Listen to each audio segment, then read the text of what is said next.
Hello everyone and welcome back to the Dungeon Learner's Guide. This week we have our 67th Commander's Guild deck titled The Art of Peace. And if you haven't seen the show before, what we are doing is randomly selecting a card from scryfall.com, working with a budget of $100 or less, and building a commander deck for Magic the Gathering around a theme of the chosen card. So very quickly, before we get into the deck tech itself, I do want to take a second to highlight some of our social media accounts. If you are interested, you can follow us over on Twitter at 13POYNZ, Reddit u/POYNZ13, or you can always send us an email at dungeonlearnersguide@gmail.com. I'm always happy to answer questions, to talk to the community, and just kind of keep people updated on everything that's going on, and these are the great places to do that. And if you're interested in supporting our content a little bit more directly, you can head on over to our TCG Player affiliate link, which is linked in the description of this video. Any cards you purchase from the website, once you click on that link, we get a little bit of a kickback from as a thank you for sending them some support in that way.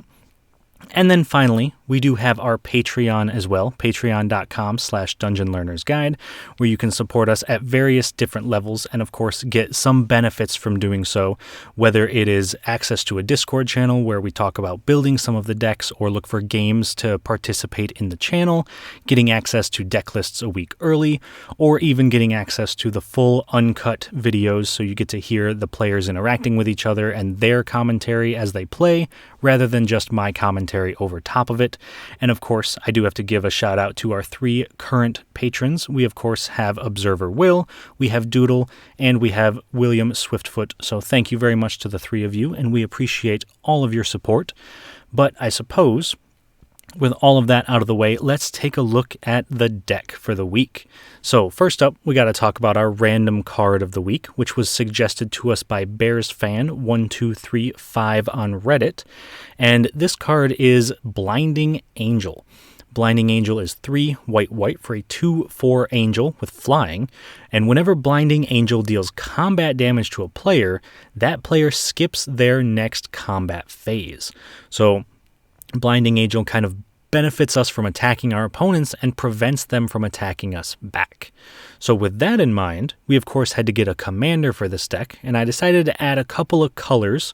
We decided to add blue and black, and that means that for our commander this week, we are playing Aminatou the Fateshifter. And Aminatou is white, blue, black for a 3 loyalty legendary planeswalker, +1 ability, draw a card, then put a card from your hand on top of your library. -1, exile another target permanent you own, then return it to the battlefield under your control. -6, choose left or right. Each player gains control of all non-land permanents other than Aminatou the Fateshifter, controlled by the next player in the chosen direction.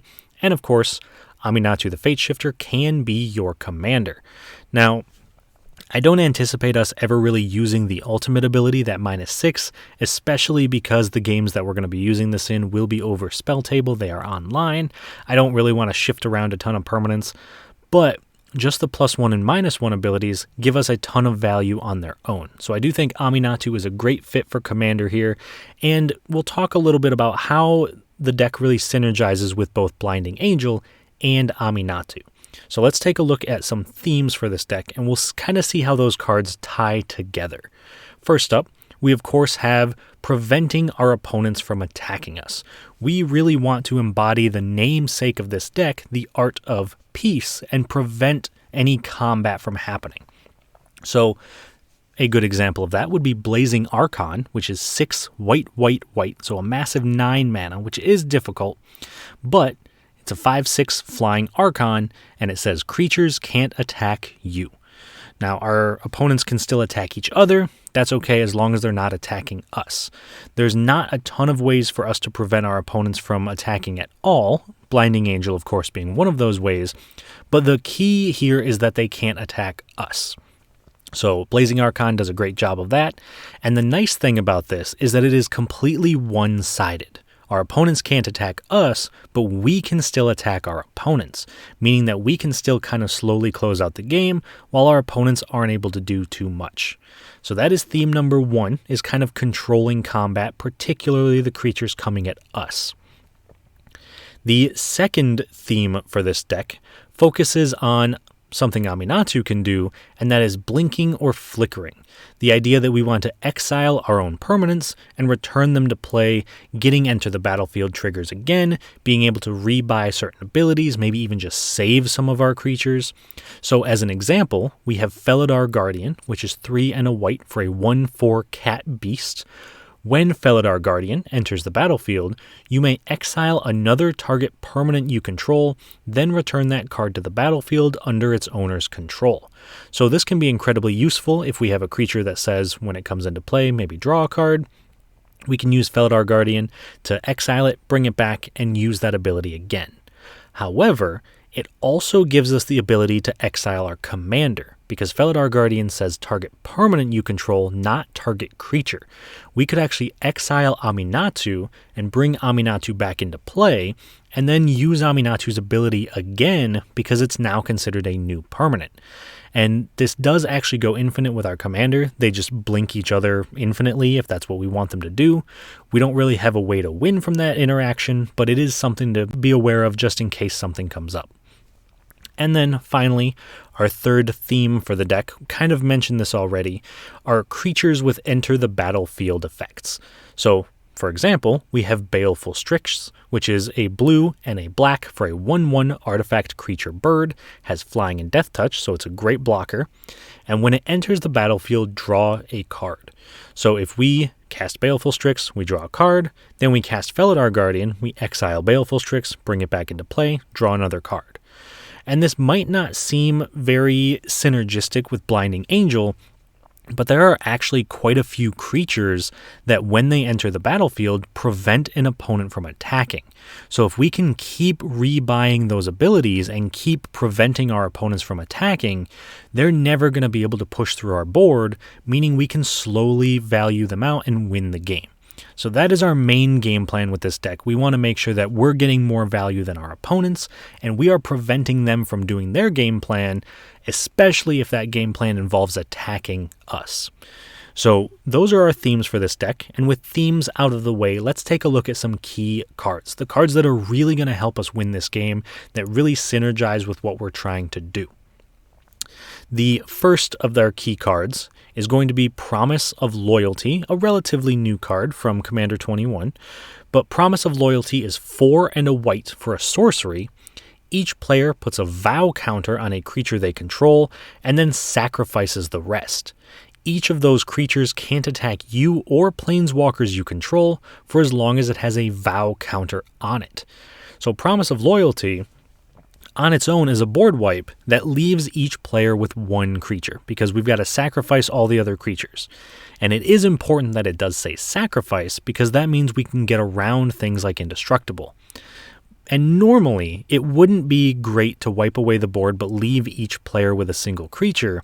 However, we're putting vow counters on those creatures so they can never attack us, meaning that all of our opponents get to keep their best things, which is not ideal, but they're keeping their best things and they can't use them to hurt us, which is incredibly important. So Promise of Loyalty does everything we want it to be doing because it's controlling the board, getting rid of a ton of creatures, but it's also making sure that our opponents can't come our way with whatever they have left over. So Promise of Loyalty, while it doesn't seem very obviously useful up front, it does everything that we're trying to do with this deck, and it's great removal, plus it can just kind of stop us from getting hit. So that is key card number 1. And our next key card, similar, but for a different reason, we have Nil's Discipline Enforcer. Nils is 2 and a white for a legendary creature, human cleric. He's a 2/2. And at the beginning of your end step, for each player, put a +1/+1 counter on up to one target creature that player controls. So again, kind of weird when looking at it with Promise of Loyalty, because we're putting counters on our opponent's creatures. Why would we want to make our opponent's stuff bigger? And the reason for that is because of the second line of text on Nils. Each creature with 1 or more counters on it can't attack you or planeswalkers you control unless its controller pays X, where X is the number of counters on that creature. So if we put 1 +1/+1 counter on an opponent's creature, they now have to pay 1 mana for that creature to attack us. So we can pick and choose what things get counters on them, and Nils doesn't just care about the counters he puts on our opponent's creatures. If our opponents put other counters on their creatures, they still count. So if our opponents are playing a +1/+1 counter deck and they've got a creature with 13 counters on it, they have to pay 13 mana to attack us with that creature just because Nils is in play. And this doesn't stop our opponents from attacking each other. And typically, if we're putting counters on things, we're making our opponent's creatures super big, they're still going to want to attack, but we can make sure that they don't attack us, making sure that we can kind of point that damage somewhere else, keep our own board safe, keep our life total safe, and notably, keep our planeswalkers safe, because this says that they can't attack us or planeswalkers, so Aminatou also safe when Nils is on the board. And finally, that does bring us to our last key card, and this one is Stonehorn Dignitary. So I mentioned earlier, creatures that enter the battlefield and prevent combat.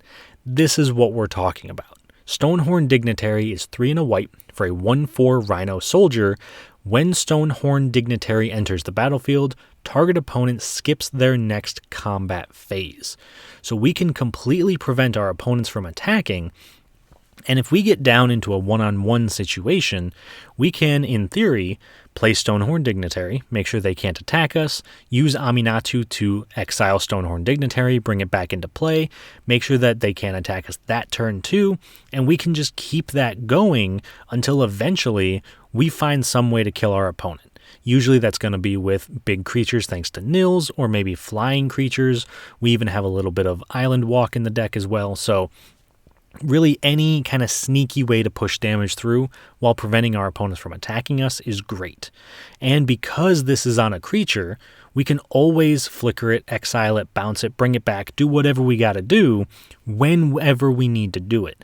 So if there's an opponent who's getting a huge board and we know they're probably going to try to attack, we can make sure that they can't attack at all, and maybe even gain a little bit of favor from other players at the table because they might see it as us saving them, so maybe they will also kind of help us out in the future. A little bit of politics to it, but Stonehorn Dignitary, phenomenal card, especially great when we can recur its ability as much as we can.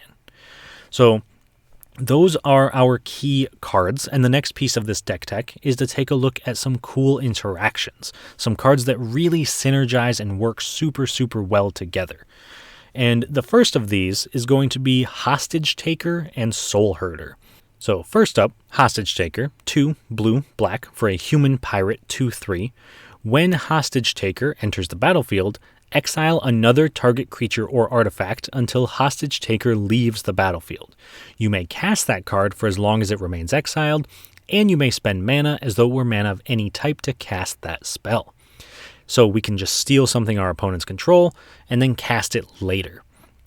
And if we partner that up with Soul Herder, which is 1 white-blue for a 1/1 spirit, whenever a creature is exiled from the battlefield, put a 1/1 counter on Soul Herder, and at the beginning of your end step, you may exile another target creature you control, then return that card to the battlefield under its owner's control. So if we have Soul Herder in play, we cast Hostage Taker, we exile another creature in play. That triggers Soul Herder, puts a +1/+1 counter on it. Then we can cast the creature that's under Hostage Taker, or artifact I suppose, get something from our opponents, then at the end of turn we exile Hostage Taker with Soul Herder, bring it back into play, triggering Soul Herder, putting a counter on it, exiling something else our opponents control, putting another counter on Soul Herder, and being able to cast that spell next turn. So we can consistently take our opponent's things and consistently grow the Soul Herder by 2 counters every single time we're flickering Hostage Taker in and out. So this can be incredibly powerful, can make Soul Herder grow very large very quickly, but can also make sure that our opponents don't have access to their best things because we're going to keep taking them. So these are great cards on their own, and honestly they're both phenomenal engines in this deck just on their own, but combined they really have a ton of power and really help us kind of move the game plan along because it's going to take away our opponent's win conditions and give them to us. So that is our first cool interaction, and our second one, a little bit different, but still on a similar vein of things because we're still trying to end the game, we have Combat Calligrapher and Stormtide Leviathan.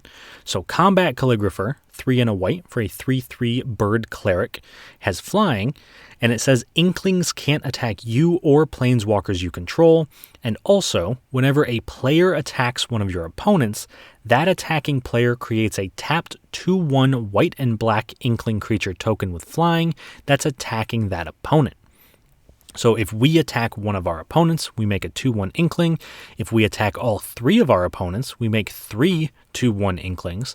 And that also applies to our opponents. So if player B attacks player C, they make an Inkling token that's tapped and attacking. But importantly, any Inklings they make can never attack us as long as we have Combat Calligrapher. Now, why exactly would that be important? Because we also could pair that up with Stormtide Leviathan. Stormtide Leviathan, 5 blue, blue, blue for an 8/8 Leviathan. It's got Island Walk, and it makes all lands islands in addition to their other types, and creatures without flying or Island Walk can't attack. Now, notably, if we pair these two cards together, our opponents won't be able to attack us with anything that can't fly, but we're also giving them an army of flying tokens with the Inklings. The Inklings can't attack us, so we can make sure that our opponents are building up huge boards of flyers by attacking each other, and those boards are never going to be able to attack us. So we can kind of let our opponents deal with each other, maybe take 1 or 2 players out, and then we have Stormtide Leviathan, which, since it has Island Walk and turns all other lands into islands, is essentially unblockable. So we can make sure that we have a way to win after our opponents take each other out with Inklings, because the Inklings are going to be some of the few things that can attack. So Combat Calligrapher, awesome card. We really want to be preventing any attacks coming our way. We really want to benefit our opponents for attacking each other. Stormtide Leviathan, kind of the same thing, shuts down a lot of attacking. But when they're combined, they make sure that the only real attacking doesn't come our way. And that's a great combination of cards to have, and honestly, both of them can be win conditions on their own in this deck, so combined, that just makes it even better. And those are our cool interactions for this week and for this deck. The very last piece of this deck is to talk a little bit about the budget. Since we are a budget show, we of course got to make sure that we're coming in under $100 for our deck. And this week we came in just under our budget at $97.93. So only about $2 under the budget, which is pretty darn close. But a good chunk of that actually comes from one particular card, which is Collective Restraint. Collective Restraint is $14.72 as of recording this video. So that means that if you cut Collective Restraint out of this deck, you're looking at bringing the price down closer to about $83, which, while still pretty expensive, is much better than $97. And Collective Restraint is a very good card, but certainly not necessary for this deck, because what it does is it's an enchantment for 3 and a blue that says creatures can't attack you unless their controller pays X for each creature attacking you, where X is the number of basic land types among lands you control. Since we are a 3-color deck, we will most likely have plains, swamps, and islands, meaning that each creature that attacks us, their controller has to pay 3. Now that's not backbreaking. It doesn't stop someone from attacking us with one big creature if that's really what they want to do, but it can be difficult for boards that go wide to attack us if that's what we're trying to do. However, we do have plenty of other things that do very similar effects. We have Ghostly Prison, we have Propaganda, we have a lot of cards that want to make our opponents pay to attack us. So if you do need to trim down the budget of this deck and you're looking to take down about $14 worth, you can replace Collective Restraint with something else that might be a little bit more suited to what the deck is doing and is also a little bit cheaper. On the other hand, if you are looking to maybe increase the price of this deck or just increase the power of the deck a little bit with some cards that were out of the budget range for this particular build, I do have some suggestions there as well. This week, we've got 2 suggestions that I would recommend bringing in if you've got the budget for them, and what I would replace if given the choice. So our first one is a pretty new card. It's Displacer Kitten. It's 3 and a blue for a 2/2 cat beast, and it has the ability Avoidance. Whenever you cast a non-creature spell, exile up to 1 target non-land permanent you control, then return that card to the battlefield under its owner's control. So Displacer Kitten really gives us the advantage of exiling our permanents and bringing them back into play whenever we want to, as long as we have an instant or sorcery to cast. Now, I do say instant and sorcery because that's mostly what we're going to be using, but it does trigger on any non-creature spell. So any artifacts, any enchantments, our commander Aminatou all trigger Displacer Kitten, meaning we can continuously exile our stuff, bring it back into play, and keep getting value off of it. So it's a great engine and it's a great value piece for what this deck wants to do, because it really just does what we're already doing, but with a little bit more efficiency. And so with that upgrade in mind, I would recommend taking out Revenant Patriarch, which is 4 and a black for a 4/3 spirit. When Revenant Patriarch enters the battlefield, if white was spent to cast it, target player skips his or her next combat phase, and Revenant Patriarch can't block. So obviously, Revenant Patriarch, super sweet, being able to force an opponent to skip their combat phase. And you might be asking yourself, why would I recommend taking this out when I put Stonehorn Dignitary in the key card section of this deck? Don't they do pretty much the same thing? And you are correct that the first time you play Revenant Patriarch, it does the exact same thing as Stonehorn Dignitary. It forces an opponent to skip their combat step. However, Stonehorn Dignitary can only do that if we cast the spell. So being able to exile it and return it to play doesn't trigger the ability again because we didn't cast it with white mana. So Revenant Patriarch is a one-shot ability. We can never reuse it unless we somehow bring it back to our hand and recast it. And that's really not what we're trying to do with this deck. It's very difficult to suggest using an entire card slot for a one-time effect that isn't going to be super beneficial in the long run, because we want to make sure that our opponents can't attack us at all, or just can't attack, and being able to stop it for one turn isn't that great, because we just spent 5 mana, which is going to be most of our turn anyway, to get 1 extra turn of reprieve, and that's not what we want to be doing. We need some repeatable combat skipping effects. So Revenant Patriarch, while decent, is not quite as good as the repeatability of Displacer Kitten. And so that's why I would highly recommend swapping those two if you have the budget, or maybe you just got lucky enough to pull a Displacer Kitten. So that is upgrade number 1, and upgrade number 2 is going to be a little bit different, but the card that I'm going to recommend replacing is going to look a little bit similar. So the upgrade is going to be Solitude, which is 3 white for a 3/2 elemental incarnation. It has flash, lifelink, and when it enters the battlefield, exile up to 1 other target creature. That creature's controller gains life equal to its power, and you can evoke Solitude by exiling a white card from your hand. Now, unfortunately, Solitude is a massive $40.35, so it definitely does not fit in the budget of this deck. However, its removal on a creature at flash speed that can be cast for almost free. So it does everything we want to be doing in this deck, because if we have ways to exile it and return it to play, we can kind of just shut down what our opponents are doing by exiling their creatures. And yeah, we're going to be gaining them some life, but we also play Swords to Plowshares, so we don't really care too much about exiling in exchange for the life, because we can just hit them with flyers, or maybe the Stormtide Leviathan, anything like that. So Solitude is a phenomenal card, and it definitely is worth that $40 price tag, unfortunately, but we obviously could not squeeze it into the deck. However, if you do have one or don't mind spending the money on it, and you would like to put it in, I would recommend swapping it out for False Peace. And I would recommend that for pretty much the exact same reason I recommended our last out-of-budget upgrade, because False Peace is 1 white mana for a sorcery. Choose any one player. That player can't attack on their next turn.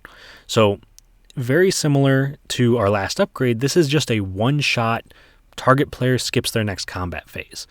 And while that's not terrible, and that is something that we want to be doing, we really want to try to get repeatability. Just the one shot doesn't really do it, and especially the fact that it's at sorcery speed makes it much harder to decide. because we have to choose that opponent on our turn, and the next time we would get our turn would be 3 turns later. Things might have changed. So it's very important that we have things that we can interact with at instant speed, like Solitude. And while False Peace is a great budget option for this deck, if you've got the budget to increase the power a little bit, I would recommend making the swap. So that is our deck for this week. Those are all of our out-of-budget upgrades. That's all of our key cards and our themes. And the last piece of this, of course, is to see how this deck actually performs. Because we can talk about it all day, but unless we actually see it in a game, then we're not going to know how it runs. And this week we do have 2 games. We were able to sit down with actually the same group of people for both games, so that is pretty fun. And for the first one, we are joined by Nina, who is playing her Bane Lord of Darkness deck, Joshua, who is playing Lathril Blade of the Elves, and Sorceress, who is playing Chatterfang Squirrel General. So Nina's Bane deck is a pretty new deck. I think it's her newest deck that she's built, and it's all about a lot of D&D creatures and effects. So it's a very D&D themed deck. She really wants to kind of kill off her own creatures for value, bring them back, and be able to trigger Bane's ability to draw cards or put creatures into play. So I think in the long run, Bane might be an issue because I think she will generate quite a bit of value, but I'm very interested to see how that deck plays out. Next up, Joshua's Lathril deck is an elf tribal deck, so all about making elves and doing a ton of damage. And I think out of all of the commanders here, Lathril is, in my opinion, the scariest one, because our deck wants to shut down combat. Lathril doesn't need combat to kill us. Lathril can tap 10 elves and make us lose 10 life. So if we can't shut down combat before Joshua's able to get 10 elves in play, he can just kind of slowly drain us out without ever having to attack. So I do think that is a big concern for me going into this game, and we'll have to see how that plays out. And then finally, Sorceress's Chatterfang deck is a squirrel tribal deck, so she wants to get a ton of squirrels, make them super big, make them super strong, and swing them into her opponents. And very similar to Bane, I don't think I'm too concerned early game about Chatterfang. I think that we can kind of shut down combat pretty well in the early game and moving into the late game. But I am worried that Chatterfang might just be able to outpace us with the token generation. And if we can't find a good, consistent, repeatable way to skip combat, then Chatterfang might just run us over with all the squirrels. So I'm very interested to see how this game goes. I'm very much looking forward to it. I am a big fan of the commanders that we're playing for this game, but I'm not quite sure how it's going to go. I do stand by the fact that Lathril is the scariest one, in my opinion, out of these 3, at least for the deck that we are playing. So we're going to see how it goes. I hope you all enjoy it, and I will talk to you all once it's done. At the start of the game, I go first, followed by Nina, Joshua, and then Sorceress. On my first turn, I play a Temple of Deceit, scrying 1. Nina plays an island. Joshua plays a forest. Sorceress plays a forest and casts Findhorn Elves. I play a plains and cast Azorius Signet. Nina plays a plains and casts Timora's Invoker, letting her pay 8 mana to draw 2 cards. Joshua plays a swamp. Sorceress plays a forest. On my turn, I cast my commander, Aminatou the Fateshifter, and activate her +1 ability, drawing a card and putting a card from my hand on top of my library. I then play an island and pass. Nina plays a swamp and casts a +2 mace. Joshua plays a swamp and casts Growing Rites of Itlamok, looking at the top 4 cards of his library and putting a creature from among them into his hand, but unfortunately he doesn't find a creature. Sorceress plays an Undergrowth Stadium and casts her commander, Chatterfang. This allows her to make a 1/1 squirrel token whenever she makes any other token. I activate Aminatou's +1 ability, drawing a card and putting a card from my hand on top of my library, and then cast Orzhov's Signet, followed by an Orzhov Advocist, allowing each player to put 2+1/+1 counters on a creature in my upkeep, but not allowing them to attack me or my planeswalkers if they choose to do so. Nina plays an island and casts her commander Bane, Lord of Darkness.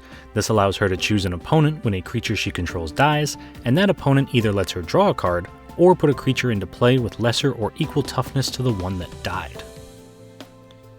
On Joshua's turn, he plays a forest and casts his commander Lathril, Blade of the Elves, allowing him to create X 1/1 elves when she deals combat damage to a player, where X is the damage she dealt, and can also tap 10 elves to make each opponent lose 10 life, while Joshua gains 10 life. Sorceress plays an Opal Palace, and then casts Squirrel Mob, which gets +1/+1 for each other squirrel in play. In my upkeep, the Advocist triggers, and each player takes the deal with 2+1/+1 counters going on the Advocist, Bane, Lathril, and Chatterfang, meaning nobody can attack me until my next turn. I then activate Aminatou's +1 ability, drawing a card and putting a card from my hand on top of my library. After that, I play a Plains, and then cast Mulldrifter, drawing 2 cards when it enters the battlefield. Nina plays a Swamp, and equips Bane with the +2 mace, giving him +2/+2, and then attacks Joshua for 9 with her commander.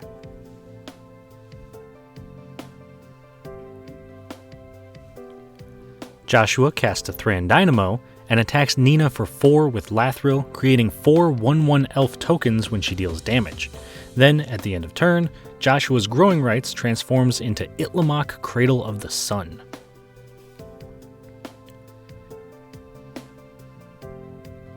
Sorceress plays a forest, and casts Putrefy to destroy Bane. But, in response, Nina casts Armor of Shadows, giving her commander indestructible and saving him. In my upkeep, the Advocist triggers, and each player again takes the deal, putting 2 counters on the Advocist, Bane, Lathril, and Chatterfang, meaning once again, nobody can attack me until my next turn. I then activate Aminatou's -1 ability, exiling Mulldrifter and returning it to play, drawing me 2 cards. After that, I cast a Vow of Torment on Bane, giving him +2/+2, Menace, and preventing him from attacking me. I follow that up by casting a Vow of Malice on Lathril, giving her +2/+2, Intimidate, and preventing her from attacking me. On Nina's turn, she plays a Swamp, and casts Renari, Merchant of Marvels, giving her artifacts and Dragon's Flash. She then attacks Sorceress for 13 with Bane, and Sorceress blocks with Squirrel Mob and Finhorn Elves, taking no damage but killing both of her creatures.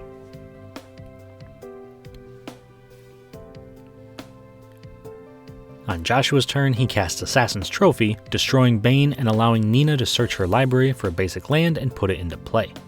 He then casts Immaculate Magistrate, which can tap to put X +1/+1 counters on target creature, where X is the number of elves he controls.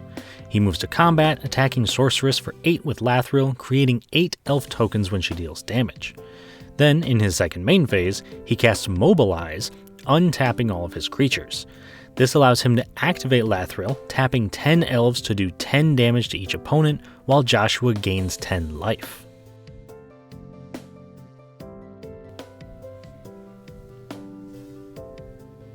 Sorceress plays an Uncharted Haven, choosing to have it tap for black mana, and then casts Mycoloth. In my upkeep, the Advocist again triggers, and everyone again takes the deal, putting counters on the Advocist, Renari, Lathril, and Mycoloth, meaning nobody can attack me until my next turn. After that, I activate Aminatou's -1 ability, exiling Mulldrifter, returning it to play, drawing 2 cards. And then I play an island and cast Archon of Absolution, forcing each opponent to pay 1 mana to attack me for each creature they attack me with. After that, I cast Soul Herder, which gets a +1/+1 counter whenever a creature is exiled from the battlefield, and also exiles a creature at the end of my turn, returning it to play. This allows me to move to my end step, exile the Mulldrifter, return it to play, draw 2 cards, and put a counter on Soul Herder. Nina plays a Plains and casts Planar Ally, which ventures into the dungeon whenever it attacks. Joshua plays a Command Tower and then casts Finale of Devastation where X equals 10. This allows him to search his library for a creature, put it into play, and then give all his creatures +10/+10 and haste until the end of turn. The creature he chooses to put into play is Ulamog the Ceaseless Hunger. After that, he casts a Swiftfoot Boots and casts a Poison Tip Archer, which makes each opponent lose a life whenever a creature dies. He then moves to combat, attacking Sorceress for 20 with Ulamog, forcing her to exile the top 20 cards of her library, and also attacks Nina for 66 with his elves, knocking her out of the game. In his second main phase, he equips the Swiftfoot Boots to Ulamog, giving him haste and hexproof, and then passes.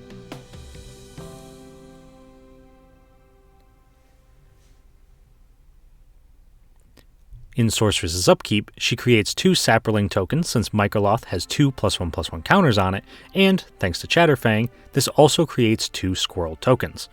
However, at this point, Sorceress doesn't see a way to win, so she decides to concede, taking herself out of the game. In my upkeep, the Advocate triggers, and Joshua, unsurprisingly, declines the deal, so I put 2 counters on my Archon. I then activate Aminatou's -1 ability to exile Muldrifter and return it to play, drawing 2 cards and putting a counter on Soul Herder. After that, I cast an Oath of Teferi, choosing to exile my Signet when it enters, and this does allow me to activate my Planeswalkers twice in a turn, so I activate Aminatou's -1 ability again, exiling Muldrifter and returning it to play, drawing 2 more cards and putting another counter on Soul Herder. Then I play a Plains, and cast Island Sanctuary, allowing me to skip my draw step to prevent creatures without flying or Island Walk from attacking me. However, this does allow Joshua to attack all out on his turn, easily paying for the Archon, winning Joshua the game.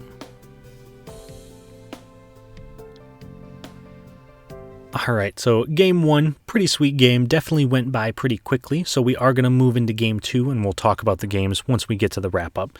So like I mentioned earlier, for game 2 we are joined by the same opponents, but some of them playing different decks. Nina is still playing her Bane Lord of Darkness deck, still trying to get the feel for it since it's a newer deck, see how that runs. And then Joshua has switched over to Edgar Markov, the vampire tribal commander. So he is, instead of trying to make a ton of elves this time, trying to make a ton of vampires. And Edgar in particular is pretty scary in the early game because of his Eminence ability. He's able to make vampires even when Edgar's not in play. So I think that early game we might get run over by vampires, but I'm hoping in the late game we'll be able to kind of prevent him from attacking, so it won't really matter how many vampires he's got. And then finally, Sorceress, also rejoining us for game 2, switched decks to Omnath Locus of Mana, and this is a deck that she said she's very proud of. This is actually 85 forests, so I'm super excited to see how that goes. I think it's going to be super cool. Very unique style of deck. I'm not 100% sure how that means she's going to kill us. I imagine it has something to do with commander damage, but I am super excited for that one, and I hope you all are as well. But I'm not going to spend much more time going over the commanders. Let's jump into this game, and I will talk to you all once this one is done. At the start of the second game, I go first, followed by Joshua, Sorceress, and then Nina. On my first turn, I play a Temple of Deceit, scrying 1. Joshua plays a Swamp and casts Vicious Conquistador, making a 1/1 vampire token thanks to Edgar Markov's Eminence ability. Sorceress plays a Forest. Nina plays a Swamp. I play an Island and cast Orzhov's Signet. Joshua plays a Swamp and casts Child of Night, making another vampire token, and then attacks Nina for 1 with the Conquistador, making each opponent lose a life when it attacks.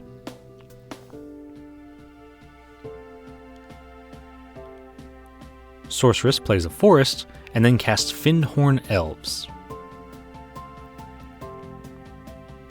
Nina plays an Island. I cast a Commander Sphere and then play a Hagra Broodpit tapped. Joshua plays a Mountain and casts Sign in Blood to draw 2 cards and lose 2 life, and then moves to combat, attacking me for 1 with the Conquistador, making each opponent lose a life on attacks. Sorceress plays a forest and casts her commander Aminatou, Locus of Mana, which gets +1/+1 for each green mana she has floating, preventing that mana from emptying as steps and phases end. She then immediately floats a green mana and passes. Nina plays a plains. I play a swamp and cast Norn's Annex, forcing my opponents to either pay a white mana or 2 life for each creature that attacks me. Joshua plays a swamp, and then attacks Nina for 1 with the Conquistador, doing 1 damage to each opponent when it attacks. Sorceress plays a forest, and casts Haunted Cloak, immediately equipping it to Aminatou, giving it Vigilance, Trample, and Haste. She then floats another green mana and passes. Nina plays a swamp, and casts Hammers of Moradin, which can tap a creature for each opponent when it attacks, and it also has Myriad. I play a Temple of the False God, and then cast Mulldrifter, drawing 2 cards. After that, I cast my commander, Aminatou the Fateshifter, and activate Aminatou's -1 ability, so that way I can exile the Mulldrifter, return it to play, and draw 2 more cards.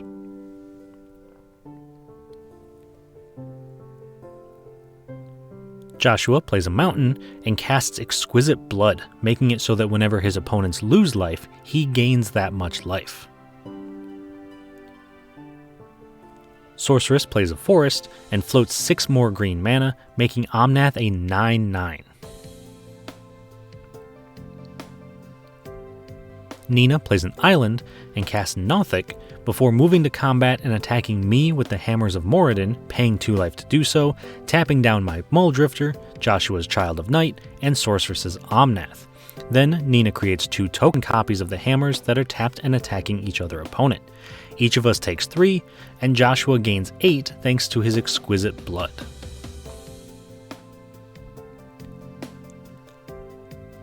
On my turn, I activate Aminatou's -1 ability, exiling Mulldrifter, returning it to play, and drawing 2 cards.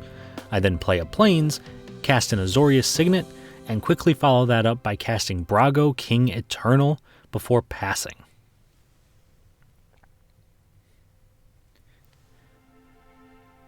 Joshua plays Unclaimed Territory, naming vampires, so he finally has a white source for his vampires. He then casts Blood Tribute, kicking it by tapping a vampire, making me lose half my life while he gains that much life. This results in me losing 17 life while he gains a total of 34.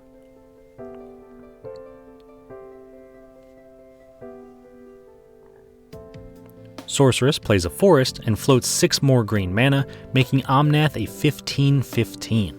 She then casts Rancor, enchanting Aminatou, giving it +2/+0 and Trample, and moves to combat, attacking Joshua for 17 with her commander. Nina plays an island and casts her commander, Bane, Lord of Darkness. She then moves to combat, attacking Joshua for 7, triggering the Hammers of Moradin, tapping down his Child of Night, but opting to not tap a creature for Sorceress and I, allowing us to block the Myriad tokens and take no damage, while Joshua blocks the 2 creatures with a token and the Conquistador, killing both of the vampires.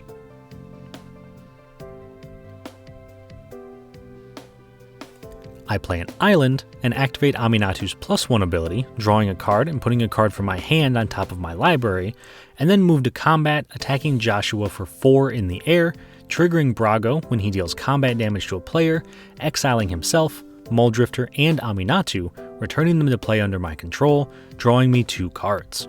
This also allows me to activate Aminatou again in my second main phase, using her -1 ability to exile Mulldrifter and return it to play, drawing another 2 cards.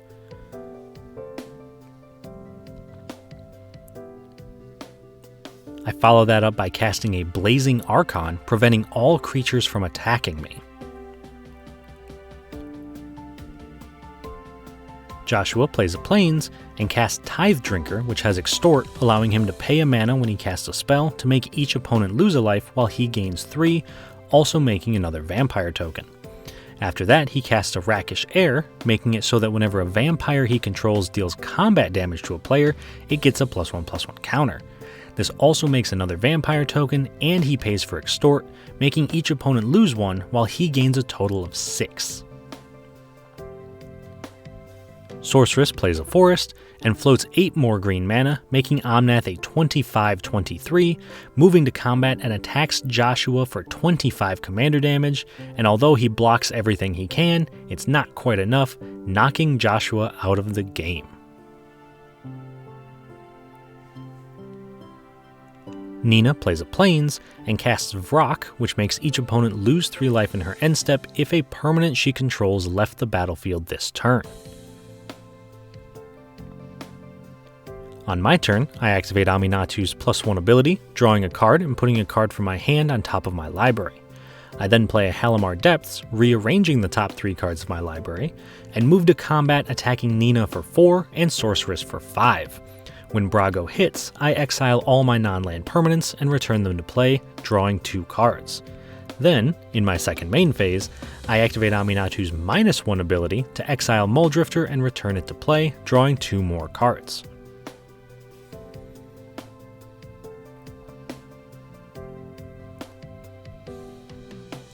After that, I cast Meadowmide the Ageless, which allows me to take an extra turn when it deals combat damage to a player, but it isn't allowed to attack on extra turns.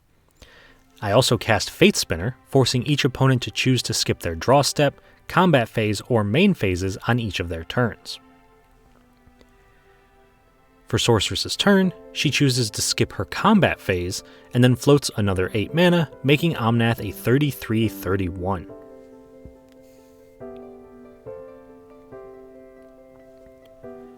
For Nina's turn, she also chooses to skip her combat phase and plays in Swamp before casting Vicious Battle Rager, taking the initiative and searching her library for a basic land, putting it into her hand.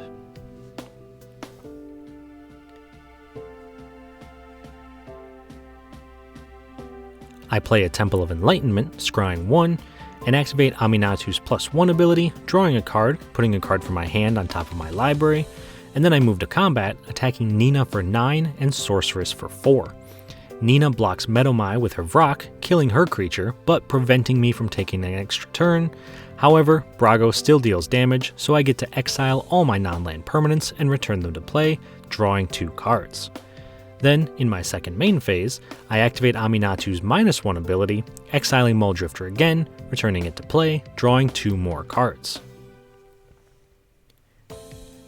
I also cast Teleportation Circle, allowing me to exile a creature in my end step and return it to play. At this point, we also remember that I took the initiative from Nina, so I search my library for a basic land and put it into my hand. Then, in my end step, Teleportation Circle exiles Muldrifter, returning it to play and drawing me an additional 2 cards.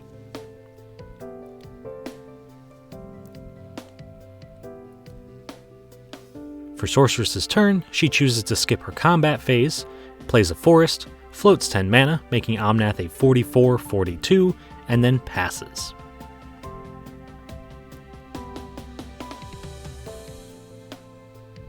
For Nina's turn, she also chooses to skip her combat phase, plays a Plains, and then casts Dawnbringer Cleric, destroying my teleportation circle when it enters the battlefield.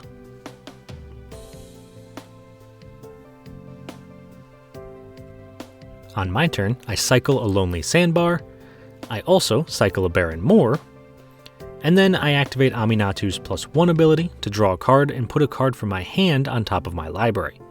After that, I move to combat, attacking Nina for 7 and Sorceress for 6.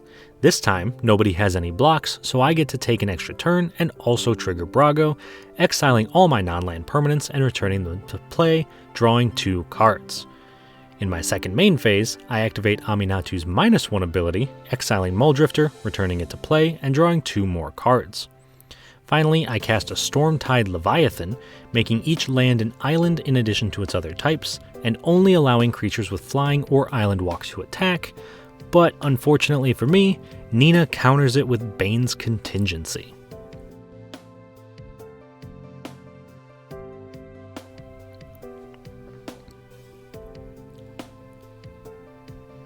In my extra turn, I play an Exotic Orchard, and then cast Combat Calligrapher, allowing any player to create a 2/1 Inkling token that's tapped and attacking whenever they attack one of my opponents. I also activate Aminatou's +1 ability to draw a card and put a card from my hand on top of my library. I then move to combat, attacking Sorceress for 5 and Nina for 4, making 2 Inklings that are also attacking each of them for 2. Then, when Brago does damage, I exile all my non-land permanents and return them to play, drawing 2 more cards. This also allows me in my second main phase to activate Aminatou's -1 ability, exiling Muldrifter, returning it to play, and drawing 2 cards. Then I cast Soul Herder, which can exile a creature at the end of my turn and return it to play, also getting a +1/+1 counter whenever a creature in play is exiled, which I immediately do in my end step, exiling Muldrifter, returning it to play, drawing 2 cards, and putting a counter on Soul Herder. For Sorceress's turn, she chooses to skip her combat phase, plays a forest, floats 11 green mana, making Omnath a 55/53, and passes. For Nina's turn, she also chooses to skip her combat phase, plays a swamp, and then casts a Wind Shaper Planetar.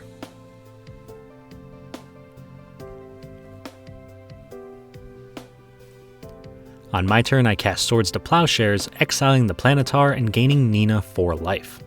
This allows me to move to combat, attacking Nina and Sorceress both for 12, creating 2 more Inklings, and this knocks Sorceress out of the game, and also allows me to take an extra turn with Medomai, and at this point, Nina knows she's dead, so she concedes, winning me the game. Alright, so those were some sweet games. Definitely very happy with how our deck performed in both of those games.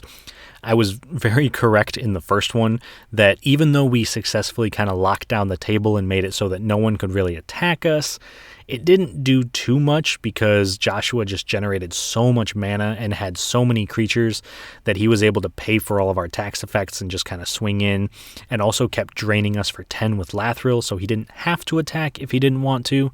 But very powerful game from the Lathril deck. Bane also pretty terrifying, swinging for 9 to 11 damage every turn, being able to 2-shot people out of the game, especially once she started getting rolling, and if Nina's life had ever dipped below 20 and he would have been indestructible, it would have been even harder to get rid of. So very impressive showing from Bane as well.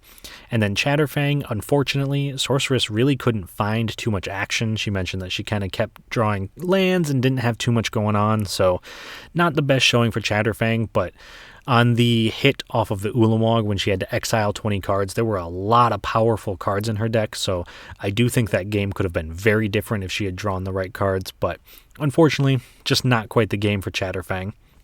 The second game, I think, also showed the power of all the decks at the table. The Edgar deck from Joshua seemed very strong, and the fact that he kind of just dropped Exquisite Blood and it kept him alive for most of the game, very, very good. I was pretty terrified of him dropping Sanguine Bond to follow, making an infinite combo and winning the game. Of course, Sorceress and Nina also seem to have the same concerns because we decided to knock him out pretty quickly in game 2. Bane also pretty strong in the second game as well. I think that this time Nina's deck showed a bit more of the flying angle, and I think if she had kept her Vrock around a little bit longer, she probably could have used it to kill me before I could kill her, but luckily I was able to kind of knock it out when I did. And then Sorceress's 85 land special Omnath deck was super sweet, very, very impressive. At the end, Omnath had over 50 power, so it could take out anyone from their starting life total.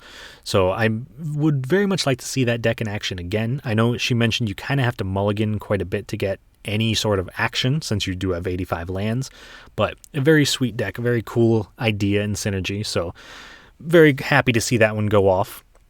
And then, of course, our deck really did exactly what it wanted to do. We locked down the table, made it so that nobody could attack us, and kept taking extra turns and kept attacking with creatures in the air or with Island Walk, or, well, attempted Island Walk since that got countered.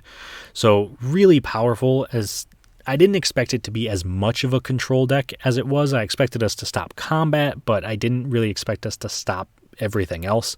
So I do think the deck performed very well, but If you're in a meta that has a lot of attacking decks, this might work very well, but I don't think it's going to make a ton of friends, so that might be something to keep in mind. But I do hope you enjoyed the deck. I hope that you enjoyed the deck tech itself, the games, and everything else that went along with it. So if you enjoyed the video, please do like and subscribe to the channel as well. That does help out a lot. But without any further ado, I suppose that brings us to the end of our deck tech. If you have any questions, please do put them in the comments, send me an email, reach out to us on social media, and I will see you all on the other side of the Dungeon Learner's Guide.